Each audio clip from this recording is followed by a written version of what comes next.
Welcome to ఓటెన్ TV. Bhavani దీక్షల విరమణ సందర్భంగా శ్రీ దుర్గా మల్లేశ్వర స్వామి వార్ల టెంపుల్ పోలీస్ అధికారులతో సమీక్ష సమావేశం నిర్వహించిన నగర police commissioner S V Rajasekhar Babu IPS. 21/12/2024 తేదీ నుండి ప్రారంభమయ్యే భవానీ దీక్షల విరమణ కార్యక్రమం 25/12/2024 తేదీన జరుగు మహాపూర్ణాహుతి కార్యక్రమంతో ముగుస్తుంది. రాష్ట్రం నలుమూలల నుండే కాకుండా ఇతర రాష్ట్రాల నుంచి కూడా లక్షలాది భక్తులు అమ్మవారి మాలాధారణ చేసి ఇరుములను సమర్పించుకోవడానికి విజయవాడ వచ్చి అమ్మవారి దర్శనం చేసుకుంటారు. ఈ నేపథ్యంలో ఈరోజు పోలీస్ కమిషనర్ కార్యాలయంలోని కాన్ఫరెన్స్ హాల్ నందు నగర పోలీస్ కమిషనర్ శ్రీ దుర్గా మల్లేశ్వర స్వామి వార్ల దేవస్థాన అధికారులు ఇతర పోలీసు అధికారులతో భవానీ దీక్ష విరమణ బందోబస్తు ఏర్పాట్లపై సమీక్ష సమావేశం నిర్వహించడం జరిగింది. ఏర్పాట్లపై సమీక్ష నిర్వహించి క్యూ లైన్లో రద్దీ, స్నానఘట్ల వద్ద రద్దీ, ప్రసాదం కౌంటర్ల వద్ద రద్దీని తగ్గించి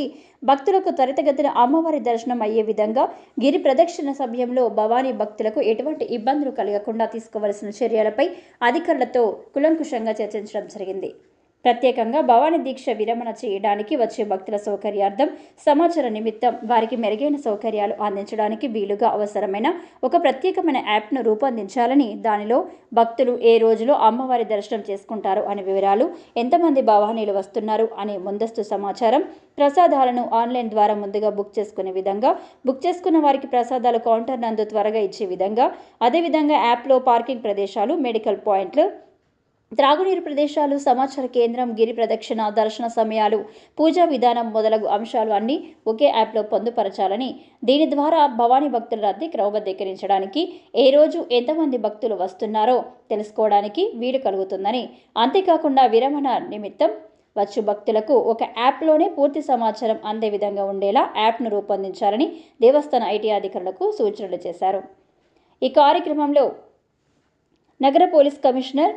ఎస్వి రాజశేఖర్ బాబు ఐపీఎస్తో పాటు డీసీపీలు Gautam Shali IPS, Tirumaleswara Reddy IPS, ADCP G Ramakrishna, SIP Shri Durgarao, inspector Guruprakash, దేవస్థాన ఈఈ వైకుంఠరావు, ఎస్ఐలు, దేవస్థాన ఐటీ అండ్ ఇంజనీరింగ్ అధికారులు, సిబ్బంది పాల్గొన్నారు.